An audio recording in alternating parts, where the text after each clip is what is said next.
Okay, so we're going to cover on how to reconstitute your peptides.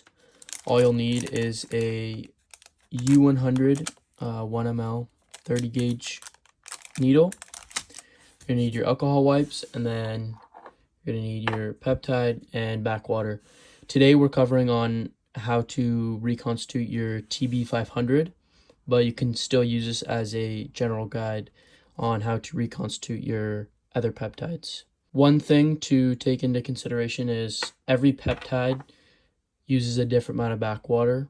For TB500, it's going to be 2 milliliters of backwater. That's how most peptides are. It's usually 2 milliliters of backwater, but for peptides like GHKCU and GlowStack, people like to reconstitute a little bit more, so it's more concentrated. But let's get started. So you will take your peptide.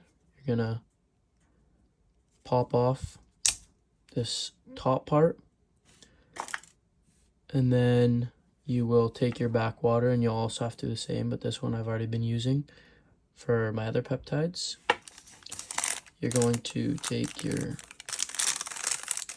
needle, pull that out of here,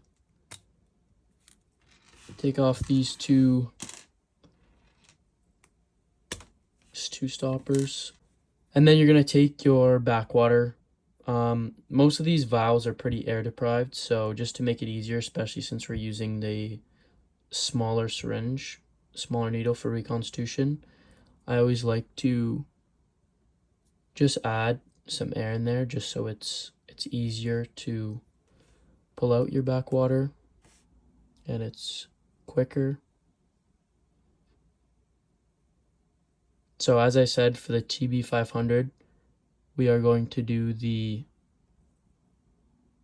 2 mLs. So one of these needles is 1 ml. So we'll fill that right up to this line right here. You see the 100 units. It's also 1 ml. Pop that out of there. And we will take our TB500 and we are just going to put it right in this, right between that circle there. And then most of these peptides are very air deprived, so it'll automatically start sucking the water right in there. You want to have it on an angle so the water is just slowly going down the side of the vial and not directly being pushed on your powder. That's one full syringe. Since this needs 2 ml, we're going to do 2 of these, so we'll do the same thing.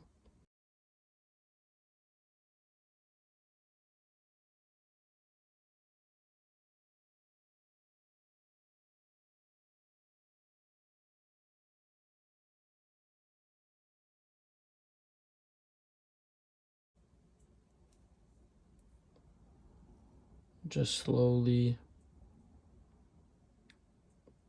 let all the water drain down the side of the vial. And then you never want to shake these vials.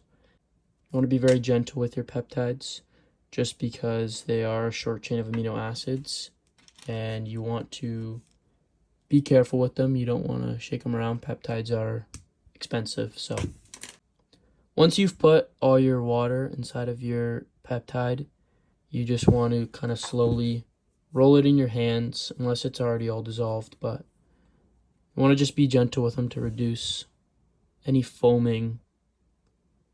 That, as you can see, you know you're good when the vial is completely clear and there is no powder left. So there is still some powder there, so we're just going to keep rolling.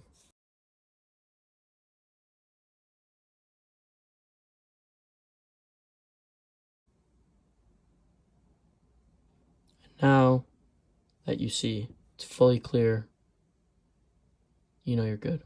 Now that your peptide is all clear, you can take your alcohol wipes.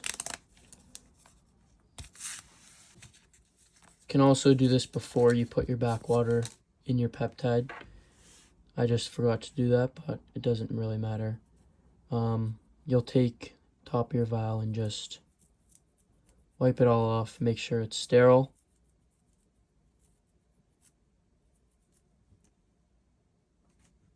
And now you're good to go. Now that your peptides are reconstituted, make sure that you are keeping them in the fridge. You want to protect them from any sunlight. And if this video helped you guys out, let me know what peptides you guys need help reconstituting next.